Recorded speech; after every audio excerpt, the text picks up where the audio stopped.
Bonjour à tous. Je tiens d'abord à remercier les organisateurs pour leur invitation pour discuter de ce sujet en- sur le parallèle entre le développement analytique et le développement du produit. Pour me présenter rapidement, je suis Gérald de Fontenay en charge de l'analyse de tout l'ensemble des activités analytiques au sein d'Amatsi Group. Amatsi Group étant, Amatsi Group étant un groupe créé en 2013 regroupant les activités de quatre structures spécialisées en développement de formulation, production et distribution de l'eau clinique. L'ensemble des activités analytiques représente près de la moitié des activités, ce qui prouve l'importance de ce développement et des outils analytiques dans le cadre du développement des produits. Alors, le sujet suggère un parallèle. Le problème, c'est que si on est précis, deux droites parallèles ne se croisent jamais. Or, dans le sujet qui nous intéresse, on va voir qu'il y a au contraire de multiples interactions entre ces activités qui sont totalement liées. Tous les acteurs doivent travailler ensemble, en particulier au point de vue technique, les personnes en charge du développement analytique, du développement de la formulation et du développement du process. Et on va voir par la même façon que la trilogie CHQ8, Q9, Q10 est un guide intéressant à explorer pour aider à gérer ces interactions entre les différentes parties. Effectivement, l'interaction entre la méthode et le produit est bien décrite dans ICHQ8. L'objectif est d'avoir des process maîtrisés, une connaissance et une compréhension du produit avec des méthodes qui soient performantes. L'objectif étant de bien développer un produit de qualité et non pas de vérifier la qualité du produit après son concept. Le problème, c'est que ça rejoint le paradoxe de la poule et l'œuf, hein, on peut tourner en rond. Il faut connaître le produit pour développer une méthode qui a des performances en ligne avec l'usage qu'on va en faire et adapté à ce que l'on sait du produit pour le prouver. Et le problème, c'est que cette méthode, il faut l'avoir en amont aussi pour acquérir cette connaissance sur le produit. Donc, c'est la base de cette interaction nécessaire entre les analystes et les formulateurs et les fabricants en termes de coordination et de communication pour pouvoir avancer les deux ensemble. Alors, on a déjà vu plusieurs fois aujourd'hui la définition du QBD selon ICHQ8. Hein. On a des objectifs prédéfinis pour notre produit. L'objectif sera de bien comprendre son produit, de contrôler les process, et tout ça basé sur de la science et du management du risque. Cette science est souvent amenée par les méthodes analytiques qui doivent, elles, donner des résultats qui soient fiables, au moins assez fiables au vu de la connaissance qu'on veut acquérir sur le produit tout au long de son développement. Le souci majeur étant que des résultats non fiables pourraient amener à une mauvaise compréhension du produit, voire même à de mauvaises décisions pour les étapes de développement qui suivent. Si vous regardez cette définition du Quality by Design, il est intéressant de la regarder avec un œil d'analyste si on considère qu'une méthode, mettre en œuvre une méthode, c'est un process comme un autre. On voit beaucoup de nouvelles choses à faire dans le cadre d'ICHQ8 dans les labos d'analyse. Alors, ICH décrit différentes étapes qui vont être menées les unes après les autres et en parallèle entre le développement pharmaceutique et le développement analytique. Nous allons aller à travers ces différentes étapes. Alors, tout d'abord, la connaissance du principe actif. Là, les chimistes ont travaillé, on a un principe actif et c'est surtout l'analytique qui va prendre la main pour donner toutes les caractéristiques biochimiques et certaines caractéristiques biologiques dont le formulateur aura besoin pour choisir le bon type de formulation et déterminer quelle performance il peut en attendre. Les informations sur les caractéristiques physico-chimiques sont essentielles pour voir si le produit peut effectivement être fabriqué et de quelle façon il pourrait être fabriqué. De la même façon, des dégradations forcées et des méthodes séparatives amèneront beaucoup d'informations sur les impuretés de process et les produits de dégradation qu'on sera censé suivre de près pour la sécurité du produit, mais aussi des informations sur la réactivité de ce principe actif qui pourra guider aussi au choix des excipients. Ensuite, le développement de produits va prendre la main, choisir des excipients, leur concentration, les caractéristiques qui vont influencer les performances du produit. Et sachant que chaque excipient et sa concentration devraient être justifiés derrière. Donc là, l'analytique sera plus en support pour vérifier éventuellement de la compatibilité entre excipients et effectuer les tests fonctionnels sur les conservateurs antioxydants, antimicrobiens ou différents supports au process qui peuvent être intégrés dans le produit.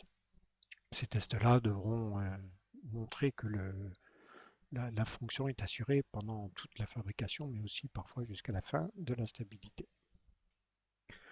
On en passe au produit fini, donc la formule ou différentes formules sont développées. Là, l'analytique reprend la main pour bien développer des méthodes de préparation d'échantillons adaptées à ces formulations, mettre en place les tests fonctionnels qui sont en phase avec le mode d'administration, hein, selon ICH-Q6, et travaillera fortement sur la mise au point de méthodes indicatrices de stabilité, aidées en cela par des stress des produits finis. L'idée à la fin sur des stabilités accélérées sera de choisir la formulation qui semble être la plus stable, avec la forme de principe actif la plus stable, etc. De temps en temps, le développement du produit aura quelques petites particularités à mettre en avant, si c'est des comprimés sécables euh, peut-être plus, c'est une meilleure illustration des composés qui servent par rapport à l'identification de contrefaçon. Il faudra mettre au point et valider des tests qui soient en ligne avec ça. Et pour l'anti-contrefaçon, bien entendu, il faudra réfléchir et penser à l'utilisateur final qui devra avoir un équipement facile d'utilisation et pas trop cher à mettre en œuvre au niveau des douanes. Interviennent maintenant les personnes en charge du manufacturing, donc il va falloir trouver la recette pour fabriquer le produit et souvent des plans d'expérience vont permettre de comprendre les paramètres de process qui peuvent avoir une influence ou les interactions entre ces paramètres. Généralement, ce type d'étude peut générer un immense nombre d'échantillons à analyser. Là, l'analytique sera en support, devra avoir des méthodes aussi rapides que possible pour faire des tests de disso et de l'uniformité de teneur avec des méthodes rapides et penser aussi à développer avec les personnes du développement du manufacturing sur les in-process control et les technologies non destructives qui peuvent être mises en ligne pour avoir une réelle maîtrise de ce procédé. L'objectif pour la prod sera d'identifier les paramètres de process les plus critiques. Ce sera basé sur les mesures qui ont été effectuées et là il faut vraiment à ce niveau-là se poser la question sur la fiabilité des mesures parce que ça arrive que ce soit fait avec des méthodes pas tout à fait validées et il ne s'agirait pas de prendre des mauvaises décisions de ce côté-là.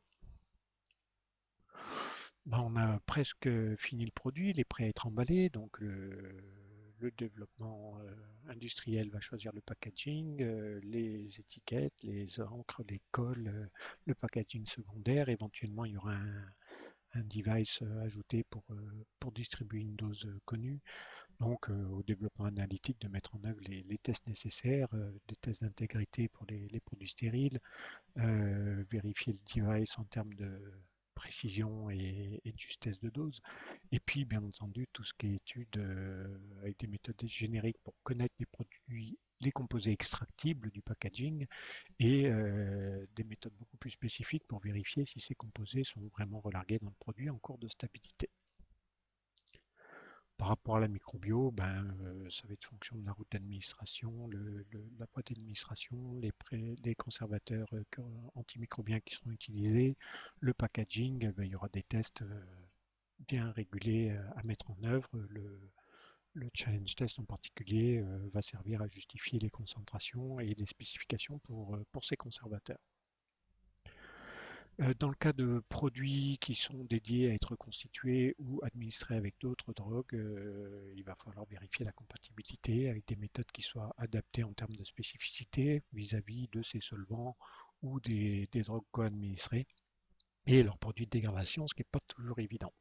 Et voir la stabilité de ces mélanges dans le cadre d'une stabilité proche, dans des conditions proches de l'usage qui sera fait à l'hôpital. On peut regarder maintenant l'évolution des méthodes en fonction des phases de développement du médicament, hein, depuis la drug discovery jusqu'à la post-commercialisation. Donc l'analytique, là on va se baser essentiellement sur l'analytique, se démarra avec des méthodes génériques pour commencer à comprendre et connaître le produit et mettre mise en œuvre de méthodes exploratoires pour mieux comprendre les impuretés, les produits de dégradation. Ces méthodes sur principe actif seront ensuite adaptées aux produits finis et plus on avance dans les phases cliniques, plus il faudra des méthodes indicatrices de stabilité pour pouvoir faire un suivi réel des lots cliniques tout au long des études cliniques et accumuler petit à petit l'ensemble de l'information nécessaire pour connaître et comprendre son produit. Quand on arrive avant l'autorisation de mise sur le marché, ben, il y aura d'autres efforts nécessaires pour mettre au point des méthodes aussi simples et robustes que possible pour un usage en routine. Toujours penser à cet usage en finale, en post-commercialisation, avec des méthodes aussi simples et robustes que possible.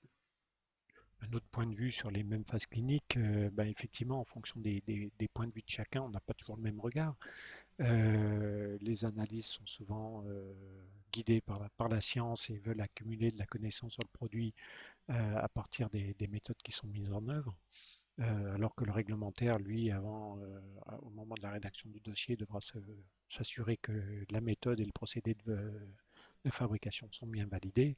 Et puis on le sait tous, il faut quand même rester conscient des requis au niveau business, c'est-à-dire que si on a pu mettre en œuvre des méthodes coûteuses pour bien connaître le produit, il ne s'agirait pas d'avoir des méthodes trop coûteuses en routine, ni trop complexes pour qu'il n'y ait pas de souci de, de mise en œuvre en routine ou de transfert de ces méthodes au fur et à mesure du cycle de vie du produit. Donc au niveau analytique, c'est important dès la paillasse d'avoir ces drivers scientifiques, réglementaires et business en tête pour ne pas pour être aussi efficace que possible dans ce cycle de vie des méthodes analytiques. Quand on parle de cycle, le voilà.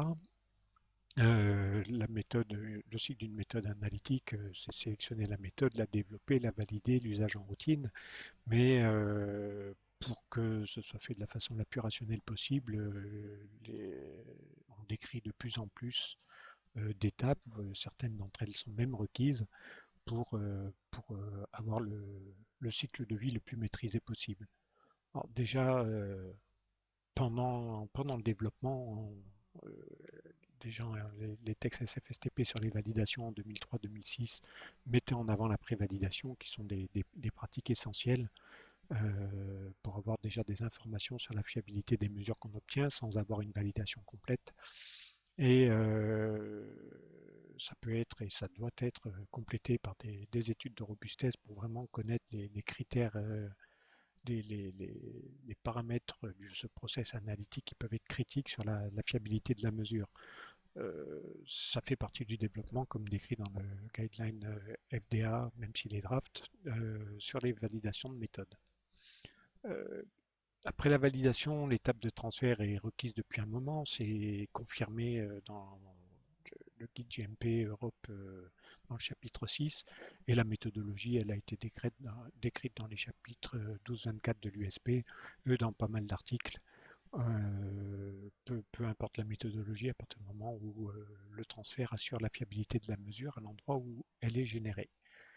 Ensuite, lors de l'usage en routine, on peut être soumis à des changements.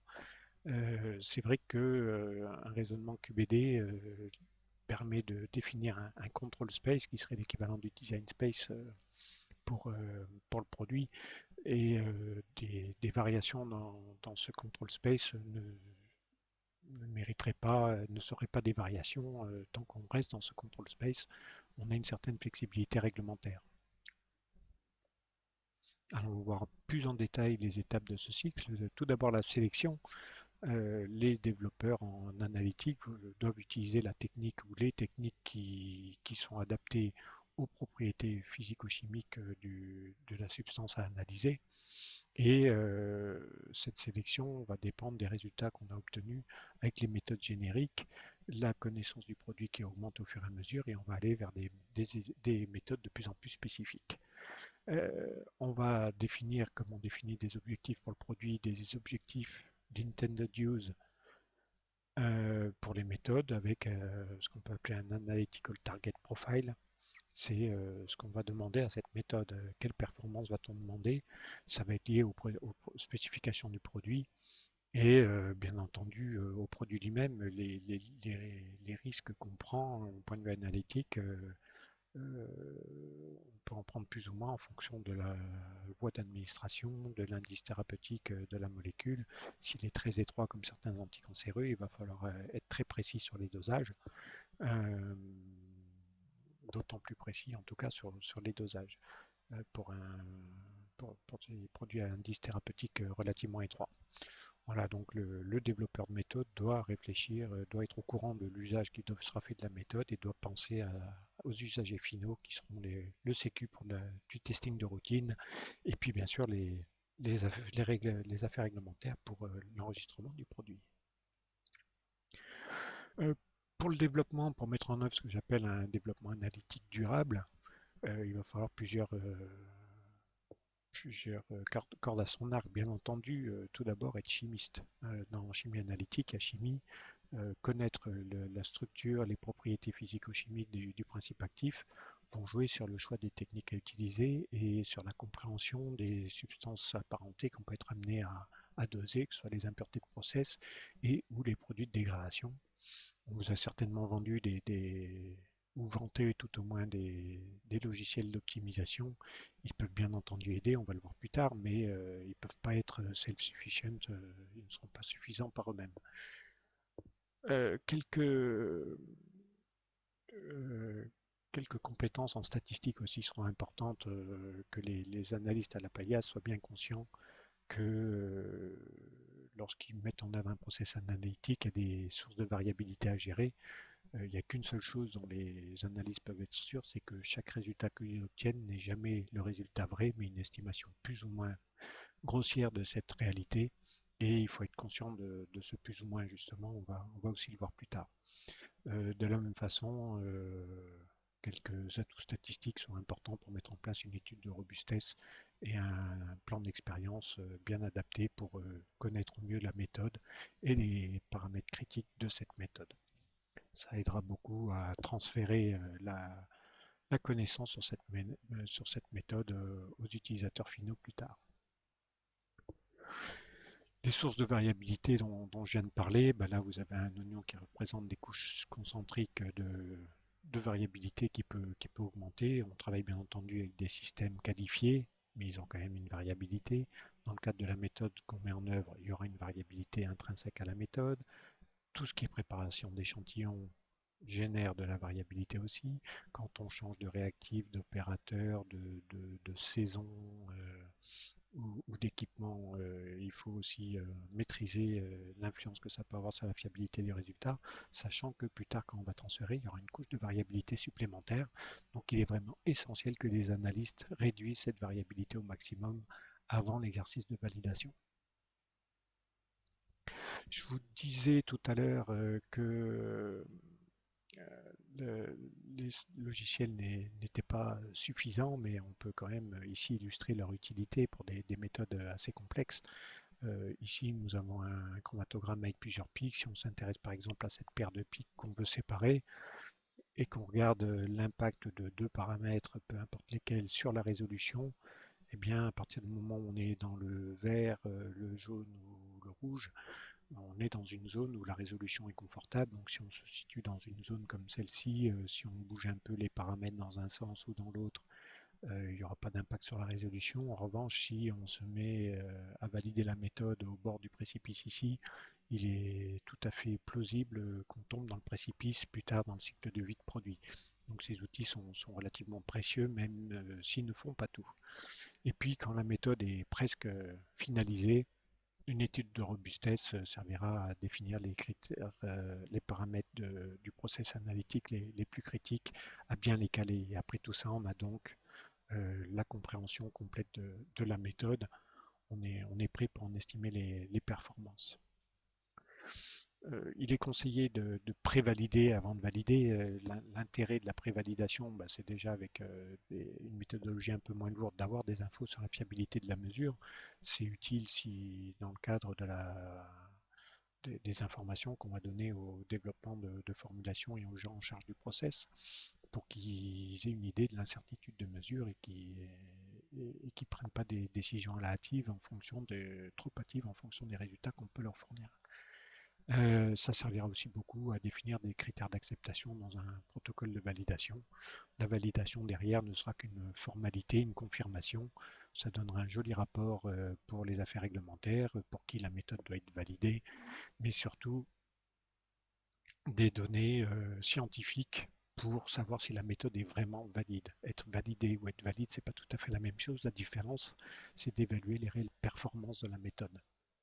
Alors, pour ça, on a mis en place un outil d'analyse de risque qui dépend des résultats de la validation. Alors, le risque identifié, c'est le risque, ce que vous avez écrit à droite, le risque de générer un résultat hors spec pour un lot qui serait parfait, un lot à 100%. Du coup, ce résultat hors spec est uniquement dû aux performances de la méthode, du fait d'un biais systématique qui est représenté par les résultats de ce qu'on appelle accuracy en anglais, mais qui est vraiment de la justesse, selon les termes ISO, et en tenant compte aussi des essais de précision qui nous donnent un CV de répétabilité dans cet exemple. Et ça nous permet comme ça de dessiner des courbes de niveau de risque. Quel est le risque de générer un résultat spec pour un lot parfait? Un texte de Pharmacopeal Forum décrivait cela pour des spécifications 98-102%.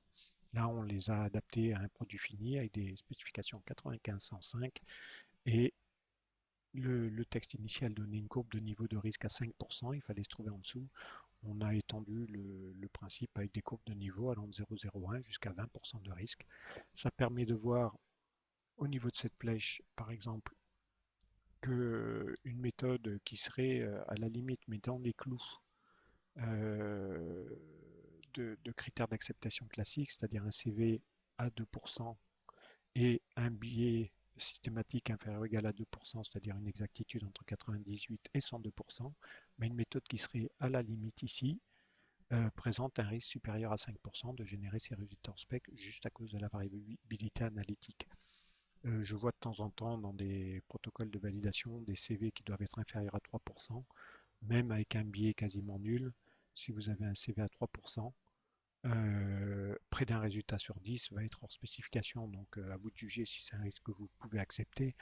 Je ne pense pas que ce soit de très bon augure pour la suite de l'utilisation en routine de la méthode. Après la validation, ben voilà, on a acquis beaucoup d'informations sur la méthode et on va la transférer au niveau du laboratoire. Ça peut être notre client, un site de production, etc. Ce transfert ne sera possible que si la méthode est bien comprise, hein, si on a bien cette méthode understanding, et si le laboratoire qui a mis au point validé la méthode veut et peut transférer tout le savoir qui concerne cette méthode au niveau du labo qui reçoit, donc avec des documents supplémentaires sur les trucs et astuces à connaître et des bonnes informations sur la robustesse, la validité, la stabilité des solutions, etc. L'objectif sera de prouver que les résultats ne dépendent pas du labo où ils sont générés et que donc ils sont aussi fiables dans le labo receveur qu'ils l'étaient dans le labo donneur.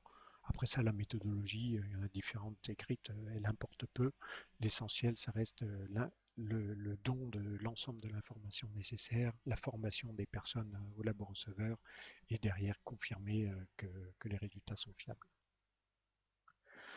Lors de l'usage en routine, l'usage de cartes de contrôle est plus que préconisé.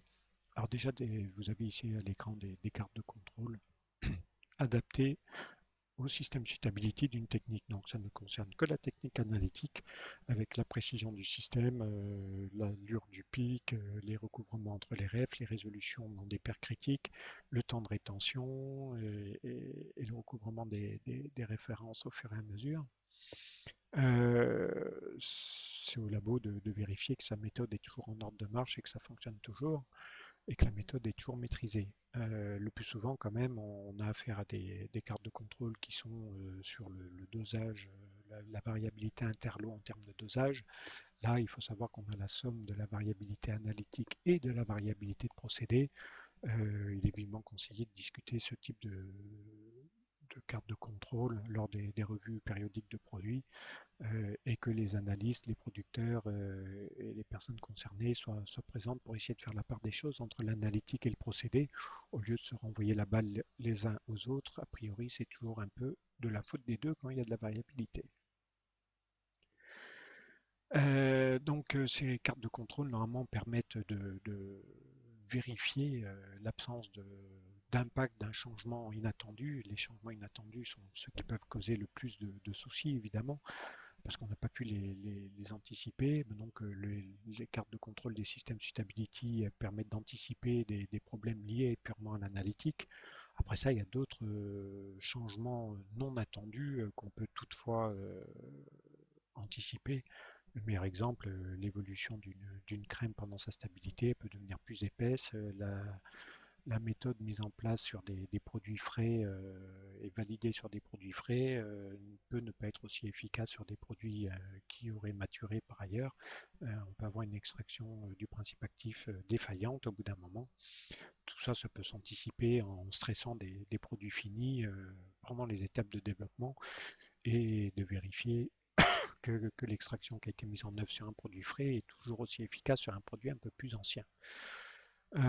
Pour les changements délibérés, soit ils sont dans ce qu'on appelle le control space et ça ne fait pas l'objet de variation. Sinon, il sera facile de vérifier l'impact du changement en vérifiant avant, après le changement ce qui se passe et de tracer tout ça. À partir du moment où c'est bien tracé, qu'on a remis en place des éléments de validation si nécessaire, on va dire que la méthode est bien gérée.